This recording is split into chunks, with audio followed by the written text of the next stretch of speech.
Welcome back. This is Neha Brittany. And Brittany Escamilla. And we are on Dirt, Where we get down and dirty in details about some land. Yes. So whether you're looking to purchase land, real estate in general, we're here to ask and answer some of the most common questions that we get. Yeah. So let's get to it. What are we talking about today? We're talking about some surveys, plats, really, how we read those and how we show property.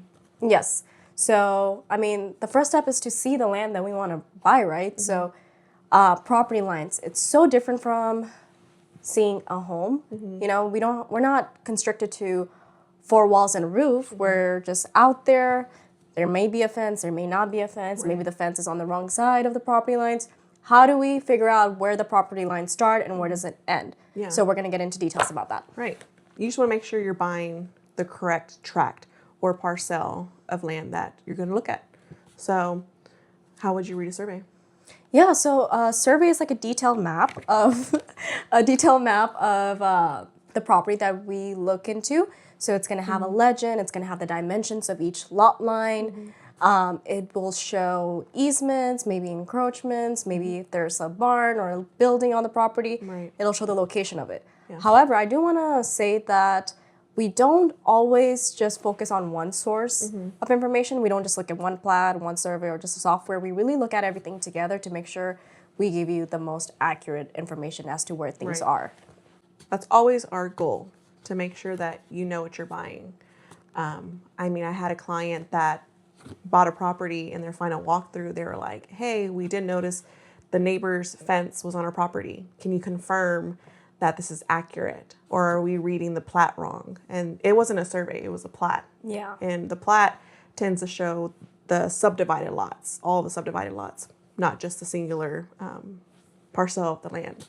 So we sure did. We looked at the sources that we have, and we looked at the plat, and sure enough, the neighbor's fence was on my client's property. So good thing we talked to the neighbor.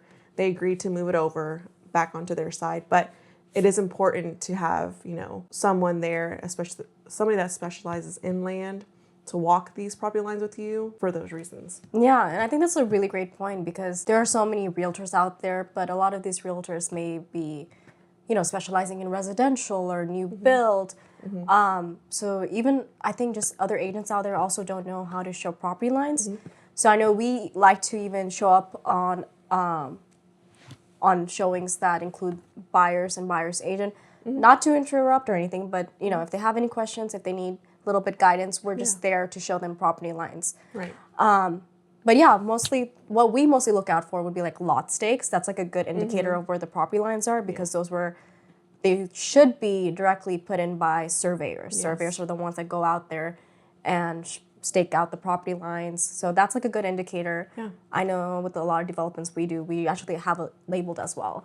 Yeah. Yeah, because not all of the properties or lots that we do sell are fenced in. So like you said, they're going to be staked, and I will bounce back on as far as realtors not reading the property lines correctly or knowing where the property lines are, because I had a realtor that, how would you say it? Like, the deal didn't happen because she was showing them the wrong property lines. And so once she was telling her clients, hey, this is where the property lines are and this is where you can build and stuff, and they kind of just backed out. But that wasn't the case. They actually had a lot more room than they thought they did. Yeah. So, it's very important, I think, when you buy land. Absolutely. And especially the softwares we use, most realtors probably wouldn't use them because I feel like they're a little bit more catered towards land. But yeah, so survey, plats, they should be showing, easements, maybe encroachment, any things on the property. But we will get into that topic later on in our podcast. Yeah, I agree. But that's on today's topic, how to look at land.